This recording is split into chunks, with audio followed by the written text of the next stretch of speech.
The Dyatlov Pass incident. It began with a sense of adventure, as most tales of exploration do. Igor Dyatlov, a 23-year-old engineering student, meticulously planned a ski trip into the Ural Mountains. Alongside 8 other hikers, most of them fellow students from the Ural Polytechnical Institute, they sought to earn the highest trekking certification. On January 23, 1959, the group boarded a train headed to the remote settlement of Ividal in the Sverdlovsk Oblast, excited and unaware that their journey would become one of the most enduring and terrifying mysteries of the 20th century. The group's route would take them through treacherous terrain toward Mount Otorten, an area whose indigenous Mansi name translates roughly to "don't go there." But they were prepared. Diaries and photographs later recovered from the scene show laughter, camaraderie, and warmth amid the snow. They documented everything: meals, songs, equipment checks. On February 1, they made their final camp on the eastern slope of Kalatsiakal, the Mountain of the Dead. What happened next remains chillingly unclear. When the group failed to return as expected by February 12, search teams were dispatched. On February 26, rescuers discovered their tent slashed open from the inside. It was half buried in snow, with belongings, clothes, and food inside, as if the group had fled in panic. Barefoot tracks led into the woods, fading into the frost. The first bodies, Igor Dyatlov, Zina Kalmagarova, and Rustem Slobodin, were found about a kilometer away, near the tree line. They were inadequately dressed, frozen solid, faces contorted in agony. Nearby, the remains of a small fire and broken branches indicated desperation. 2 more bodies, those of Yuri Doroshenko and Georgy Krivonischenko, were found huddled under a cedar tree, both with third-degree burns, yet no fire remained. It was the discovery of the remaining 4 that turned the mystery into a horror. Found in a ravine months later, buried under meters of snow, Ludmila Dubinina had no tongue or eyes, her chest crushed inward. Semyon Zolotaryov and Alexander Kolovatov had similar blunt force injuries akin to a car crash, yet no external wounds. Nikolai Tchibozbrignal's skull was fractured fatally. There were traces of radiation on their clothing, and an orange hue had stained the body's skin. What caused this? Avalanche. Yet the slope was shallow. Panic. These were seasoned hikers. Paradoxical undressing? Possibly. But what explains the trauma, the radiation, the missing tongue, the frantic flight? Russian investigators called it an unknown compelling force. Then, the case was sealed. In the decades since, theories have multiplied like frost on glass: military testing gone wrong, infrasound-induced panic, KGB secrets, UFO encounters, even Yeti attacks. None fully explain the contradictions. More chilling are whispers from later hikers who claim the mountain feels watched. Cold, yes, but colder than it should be. Compasses behave erratically. Sounds echo strangely. And occasionally, people speak of distant, wordless howls on windless nights.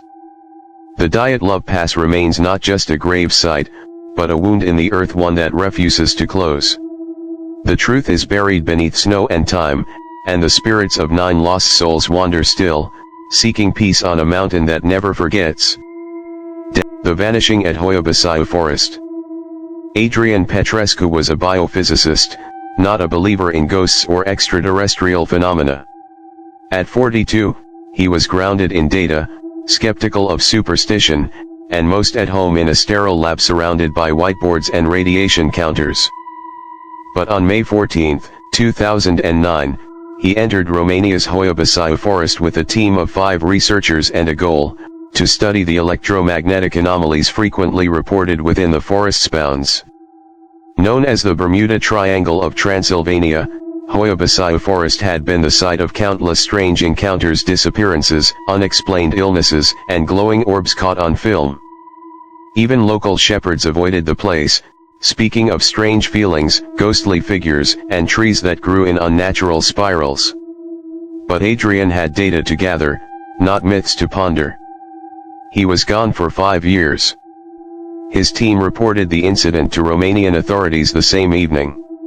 They'd set up monitoring equipment near the infamous clearing, a circular, vegetation-less patch in the center of the forest. Adrian had stepped away to retrieve another sensor. He never returned. No rustling. No cry for help. No trace. Search teams scoured the forest. Drones and dogs swept the area. Interviews were conducted. Hypotheses from animal attacks to sinkholes were explored. All dead ends. After 6 months, Adrian Petrescu was declared missing, presumed dead. Then, on November 3, 2014, he was found. Wandering near Cluj-Napoca's outskirts, disoriented but physically unharmed, Adrian was picked up by local police. He wore the same clothes he had on in 2009, now strangely intact, showing none of the wear or decay one would expect after 5 years in the wild. Blood work showed no malnutrition, no anomalies. No memory of the intervening years. "I walked into the trees," Adrian said. "It felt like seconds. The next thing I knew, I was standing at the forest's edge again. The world had moved on without him. His wife had remarried. His lab was shuttered. Yet Adrian had not aged a day. He tried to return to normal life but was haunted by strange occurrences, lights that flickered when he entered a room, clocks that spun wildly, and dreams of a pulsing green glow deep within the earth. He avoided electronics they'd short-circuit in his hands. MRI scans revealed elevated electromagnetic activity around his body. Scientists were baffled. Some even frightened. Whispers began. Time distortion. Interdimensional slip. Alien abduction. Military cover-up. Adrian eventually retreated to a monastery in northern Romania, seeking peace. He no longer grants interviews. But others have since vanished in the Hoia Baciu forest. Tourists. Hikers. Locals. Some return hours later with no memory. Others don't return at all. Night hikers report strange silhouettes watching from between the twisted trunks. One drone operator swears he saw a figure beckoning from the air just before his feet cut out. And always, the clearing remains its dead soil, resisting all attempts at planting. People say the forest is alive. Not metaphorically, but consciously. Watching. Reacting. Choosing. Adrian Petrescu was chosen. Why, or by what, remains a mystery. But one thing is certain, the Hoia Baciu forest is not a place for answers. It is a place of questions, terrible, hungry questions, and if you stay too long, it may decide to ask them. The ghostly hikers of Ben Macdui. The Cairngorm Mountains of Scotland stretch across the highlands like the ridged spine of something slumbering and ancient. Among them stands Ben Macdui, the second highest peak in Britain and, perhaps, the most haunted. It is a place shrouded in mist, mythology, and madness. The locals speak little of it, and those who climb it often return with stories they'd rather forget. In 1982, Colin Fraser, a seasoned hiker and amateur geologist, set out alone for Ben Macdui. He was not a superstitious man. He believed in maps, topography, and weather reports. He was preparing to write a book about strange geological formations in the Cairngorms and wanted photos from the summit before the first deep snows. He parked his Land Rover outside the small village of Derry Lodge and hiked in with a rucksack, tent, and camera. The first night passed uneventfully. But on the second night, camped beneath the looming face of Ben Macdui, things began to shift. It began with the wind. Not the normal highland wind, but something colder, lower. A constant, humming drone that pressed into his skull. He described it in his journal as the mountain breathing through me. Then came the footsteps. Soft at first. Just a crunch in the frost, a shuffle over granite. At first, he thought it must be deer. But deer don't circle tents. They don't stop when you hold your breath and listen. And they don't exhale in short, heavy gusts inches from your ear. Colin emerged from the tent with his flashlight. The beam barely pierced the fog. He called out, heart racing. No reply. But something moved, just beyond the mist. A tall, thin shape. Watching. Then gone. The next morning, his compass spun uselessly. The GPS state-of-the-art for the time flashed symbols he couldn't identify. He tried to pack up and descend, but every turn led him back toward the cairn at the summit, as if the mountain was folding around him. His journal continued, written in shakier and shakier script. It's not the cold. Not the altitude. It's the knowing. Something watches. And I think it's always watched. Colin was found days later by a rescue team. Barefoot. Mute. Curled in the snow with the pages of his journal frozen to his skin. He never spoke again. He lived out his remaining years in a psychiatric hospital in Aberdeen, sketching the same figure over and over, a grey silhouette, towering and eyeless, dissolving into fog. But Colin was not the first. In 1891, mountaineer Norman Colley publicly recounted an experience atop Ben Macdui where he felt pursued by something enormous and invisible. In 1958, a shepherd found a trio of hikers huddled in a bodhi, uninjured but unable to speak. They left the mountains and never returned. The phenomenon is now colloquially known as Encounters with A.M. Fearliath Moore, or the Big Grey Man of Ben Macdui. Some describe it as an entity. Others believe it is a hallucination brought on by infrasound, isolation, and the unique electromagnetic qualities of the mountain. But there are too many stories. Too much consistency. Too many footprints that end suddenly. Too many reports of low, mournful moaning drifting through the mist. One hiker, Anna McGregor, climbed the mountain in 2014 with a group of friends. At the summit, she wandered briefly from the path and vanished.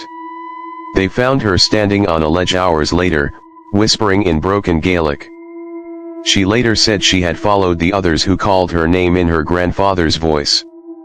When asked what she saw, she only said, "Not a ghost. Not a man. Something else. Something that waits." The big grey man does not attack. It does not scream. It does not touch. It only follows. Watches. And waits until you are too far from help, too tired to run, too lost to escape. Some believe it is the mountain itself, conscious, ancient, and lonely. Whatever the truth, Ben Macdui remains a place where the air is too still, the light too thin, and where something vast and old walks beside you in silence. If you ever climb it, don't stray from the path. Don't walk alone. And if you hear footsteps in the mist behind you, don't. The Black-Eyed Children Encounters. It always begins the same way. A knock at the door.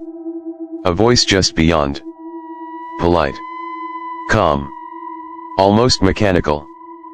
"Can we come in?" It was late 2:37 a.m. to be exact when Marcus Heller heard the knock. He lived alone in rural Vermont, surrounded by trees and silence. At first, he assumed it was an animal, perhaps wind rattling a loose shutter. But then it came again. A slow, deliberate knock. Not frantic. Not loud. Just, unnatural. He rose from bed, pulled on his robe, and peered through the peephole. Two children stood on his porch. One boy. One girl. No older than 10. They weren't shivering, despite the frost in the air. They weren't wearing coats. Marcus opened the door slightly. "Can we use your phone?" the girl asked. Her voice was flat, strangely emotionless. "Our parents will be worried." Marcus hesitated. Something in him, a primal, buried instinct, screamed to shut the door. But he was a rational man, not prone to hysteria. "Where are your parents?" he asked. The boy looked up. That was when Marcus saw them. The eyes. Entirely black. No whites. No irises. Just a bottomless void that seemed to swallow light. He slammed the door. "Please let us in," the girl repeated from the other side. "We can't come in unless you say it's okay." Marcus backed away, heart racing. The knocking resumed. Louder now. More forceful. Then silence. He didn't sleep that night. When he finally looked out at dawn, they were gone. He wasn't alone. All across North America and now in Europe, South America, even parts of Asia, reports have surfaced of the black-eyed children. Always the same pattern, dusk or late night. Always in pairs or small groups. Always pale, emotionless, with those obsidian eyes. Witnesses report feelings of dread, nausea, and confusion. Electronics malfunction in their presence. Pets hide or go berserk. Clocks stop. And those who let them in? Few talk about it. Some fall violently ill in the weeks that follow. Others suffer psychological breakdowns. One man in Oregon claimed the children stood over his bed while he slept for nights in a row after inviting them inside. His house burned down weeks later. Official cause, electrical malfunction. He insists it wasn't. In another case, a woman in Nova Scotia let 2 children in during a storm. Minutes later, her nose began bleeding uncontrollably. She collapsed. Her husband, who came home to find her unconscious, later reported seeing the children walking into the woods, hand in hand, barefoot in the snow. No footprints were found. Skeptics dismiss the phenomenon as mass hysteria, a modern urban legend fueled by creepypasta and internet lore. But psychologists struggle to explain the consistency of the reports, the identical phrasing, the matching descriptions, the shared physical and emotional reactions. Some claim the black-eyed children are extraterrestrial, harvesting something we can't understand. Others believe they are demonic, needing permission to enter in accordance with ancient laws. Still others think they are an evolutionary anomaly, emotionless predators in the form of children. Whatever they are, they knock. And they wait. In the years since Marcus Heller's encounter, he's moved twice. Keeps his windows covered. Never answers the door after dark. He's developed an autoimmune condition doctors can't diagnose. His dreams are filled with static, and whispers in a voice not his own. Let us in. You'll know them when they come. They'll be polite. They'll be cold. And they'll ask for help in voices made of ice and absence. And if you open the door. The disappearance at Lake Anjikuni.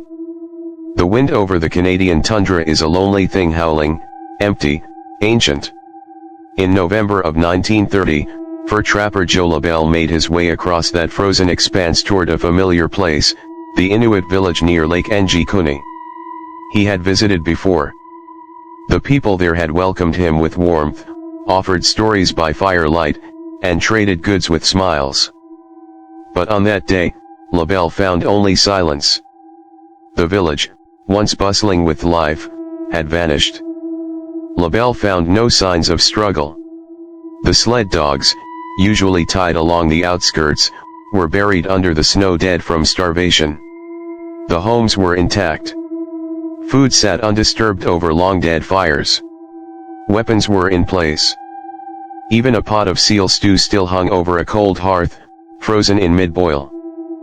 But the people, over 30 men, women, and children, were gone.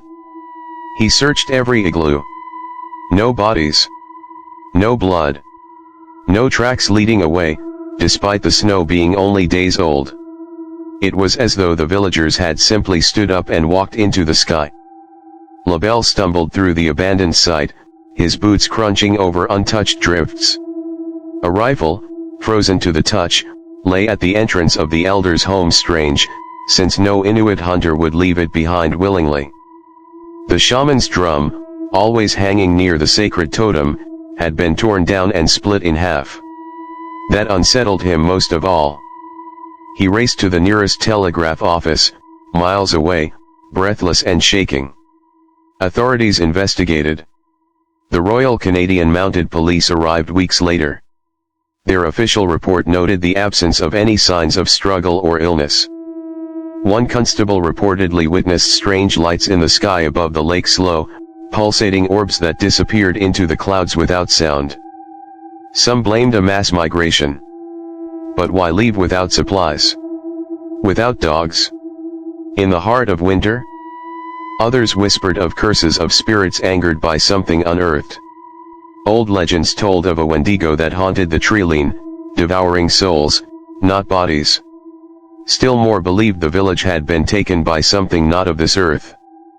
As years passed, theories abounded. Secret military experiments. Alien abduction. Time rifts. But no answers ever surfaced. The lake remains. The village does not. To this day, snowmobilers, hunters, and tourists report strange phenomena near Lake Anjikuni. Glowing spheres that hover silently. Sudden, inexplicable temperature drops. Disembodied voices speaking in tongues no one can identify. And the overwhelming feeling that they are not alone. In 2017, a satellite captured thermal images of a heat signature beneath the ice. No structures have ever been confirmed. But locals say the land remembers. That what took the village sleeps still. And sometimes, it stirs. The disappearance at Lake Anjikuni remains one of Canada's most chilling mysteries. The only thing more haunting than what happened, is what did. The silent town of Easewater. The first time Noah Decker heard about Easewater, it was from a woman on a rusting Greyhound bus headed north through Pennsylvania. She sat beside him for only 20 minutes before getting off at a gas station in the middle of nowhere. But during that short ride, she spoke in a low, urgent tone about a town stuck in the folds of time.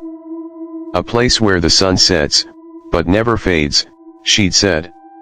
Where the people smile too much, and no one grows old. Noah, a freelance photographer with a growing social media presence, chalked it up to one of those strange roadside tales. Still, the name stuck in his head like a splinter. Easewater. Weeks later, while heading toward the Appalachians to shoot abandoned mining towns, Noah saw the name again etched into a worn wooden sign half swallowed by vines at a fork in the road. He turned. Curiosity, after all, was part of the job. The road narrowed. Trees crowded in like silent spectators.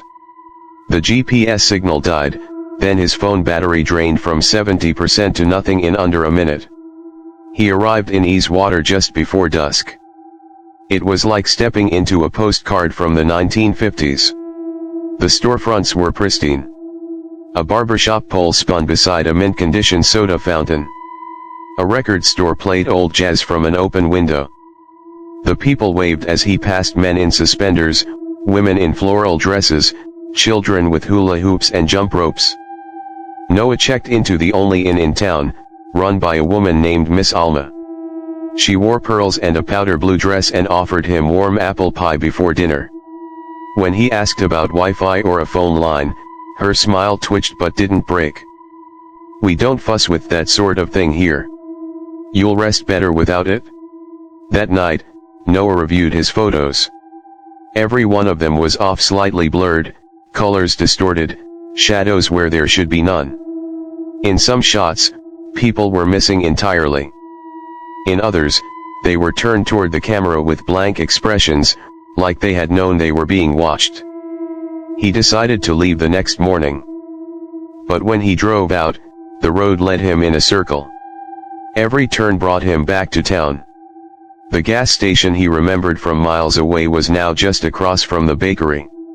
When he asked the townsfolk, they smiled politely and changed the subject. Then came the music. It began on the second night, faint, haunting notes drifting in from the woods. An old lullaby played on something like a carousel or music box. He followed it once. Found a clearing lined with candles and broken furniture. No one was there.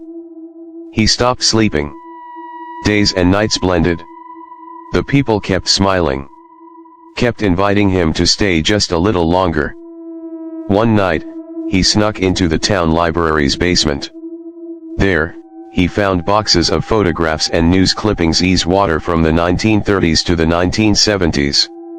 The same faces. Same clothes. Unchanged. An article from 1964 listed residents lost to the fog. His own name was scribbled at the bottom in red ink. Noah fled to the woods. He ran until he collapsed. When he woke, Miss Alma was sitting beside him, brushing dirt from his forehead. "You wandered too far," she said.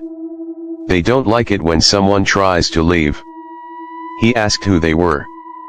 Her eyes, for the first time, were empty. "We are what remains when time forgets a place."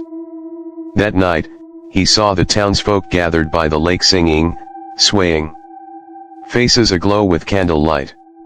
He raised his camera to capture it and saw nothing. The screen was black. The lens fogged from the inside. In the morning, his car keys were gone. His boots were soaked in lake water. His camera was filled with static. The bakery offered him coffee, and the grocer waved from the corner. Miss Alma called him neighbor. Noah Decker never posted again. His account remains frozen in time, last active 7 years ago. Sometimes, hikers near that region of Pennsylvania hear jazz in the trees. Or see a figure with a camera, staring with blank eyes. And if you ever come across a wooden sign barely visible through the trees that reads Easewater population always, turn around. Don't take the road. Don't stop. Because once you enter Easewater, time won't let the broadcast that shouldn't exist. Evan Knox was the kind of guy who thrived in graveyard shifts. Soft-spoken, late 20s, and perpetually cloaked in an oversized hoodie, he preferred the hum of electronics to most human voices. As a night DJ for WZPR 88.7, a tiny college radio station in upstate New York, Evan spent long hours surrounded by dusty vinyl, outdated mixers, and the solitude of static. One night in the winter of 1999, while sorting through old cassette tapes for his Lost Frequencies segment, he stumbled on something odd. Between 2:53 and 2:56 a.m., the signal on his main feed warped. It wasn't interference. It was a voice, many voices. He froze, headset in hand. The static cleared just long enough to reveal faint sobbing. Then laughter. Then silence. He rewound the live feed, but the sound wasn't there anymore. The next night, he tuned in early and waited. At exactly 2:53, it returned. This time clearer. A whisper said, "You are listening." Then nothing. He recorded it. Over the next week, the same signal arrived nightly. Always at 2:53. Always for 3 minutes. Sometimes it was voices. Other nights, it was the sound of metal scraping. Once, it was the rhythmic clicking of what sounded like teeth. He asked other DJs about it. No one knew anything. He checked the station's logs, no transmissions scheduled, no external signals permitted on their equipment. Then one night, the voices said his name. Not once. Repeated. Softly. Urgently. Evan. Evan Knox, keep listening. He didn't sleep after that. He set up recorders. Studied spectrograms. The signal was analog. But the pattern embedded in the frequency resembled Morse code except reversed, and with a strange repeating pattern. He decoded a line that read, "The door opens both ways." By week 3, the signal's content had changed. It began describing places Evan had been earlier in the day. The man walked past the vending machines in silence. $2 and a Dr. Pepper. Alone, always alone. Evan stared at the blinking mixer. He had bought a Dr. Pepper. It didn't stop there. The broadcast began predicting his movements. He will drop the key at 3:17. He won't notice until it's too late. At 3:17, Evan's apartment key fell through a gap in the floorboards of the studio. He stopped broadcasting music. He just played the signal loop, the 3-minute recording, throughout the night. Within days, calls flooded in. Listeners were hearing different things. One woman claimed to hear her dead husband's voice. A man said it described a dream he hadn't shared with anyone. One by one, they started disappearing. Evan received emails from callers he'd never met. Long, rambling messages about doorways, corridors of sound, how the voices had shown them something beyond. Then silence. Their phones disconnected. Their addresses no longer existed. He tried to stop. He shut off the tower. Unplugged everything. Destroyed the tapes. But at 2:53 a.m., the signal would bleed through again on his laptop, his phone, even the broken cassette deck. Then came the broadcast that changed everything. It began like the others. A hum. Then his name. But now, the voice was familiar.